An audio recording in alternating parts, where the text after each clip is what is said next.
एक आदमी अपने पीछे एक जवान पत्नी और एक मासूम बेटा छोड़कर मर गया। चाचा ने आकर अपने भतीजे को गोद लेने को कहा और उस यतीम बच्चे की संपत्ति की देखभाल करने की इच्छा व्यक्त की।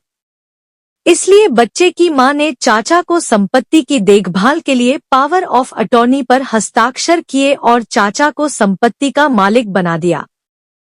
चाचा ने अपने भतीजे की सारी संपत्ति को बेच दिया और पैसे लेकर अमेरिका चला गया। चाचा का एक लड़का और एक लड़की थी। चाचा 15 साल तक अमेरिका में रहे, बहु पैसे कमाए। उन्होंने एक बड़ी जमीन खरीदी और उस पर एक शानदार कंपनी का निर्माण किया। चाचा ने अपनी कंपनी को एक अंतर्राष्ट्रीय कार बेचने वाली कंपनी बना दिया। 15 साल बाद उसका भतीजा, जो जवान हो गया था, उसके पास आया और अपने चाचा से अपने पिता के कुछ पैसे मांगे।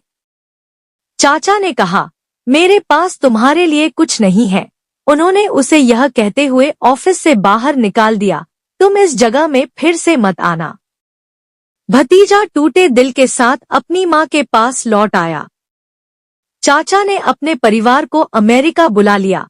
जिस दिन चाचा का परिवार अमेरिका आने वाला था तो चाचा उन्हें लेने के लिए खुद एयरपोर्ट गए। चाचा अपनी पत्नी और बच्चों को एयरपोर्ट से लेने के लिए अपनी सबसे महंगी कार लेकर गए। चाचा बहुत खुश थे क्योंकि वो अपनी बीवी बच्चों से बहुत दिनों के बाद मिल रहे थे। एयरपोर्ट से घर लौटते वक्त परिवार के साथ एक भयानक हादसा हो गया। एक ट्रक से कार का एक्सीडेंट हो गया।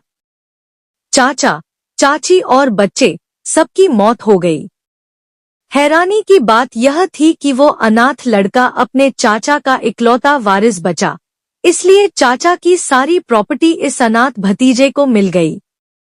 वह नहीं जानता था कि ईश्वर ने उसके चाचा को 15 साल के लिए उसी की ही संपत्ति की देखभाल के लिए लगा रखा था, ताकि बाद में पैसा अपने मुनाफे के साथ अपने असली मालिक के पास वापस आ जाए।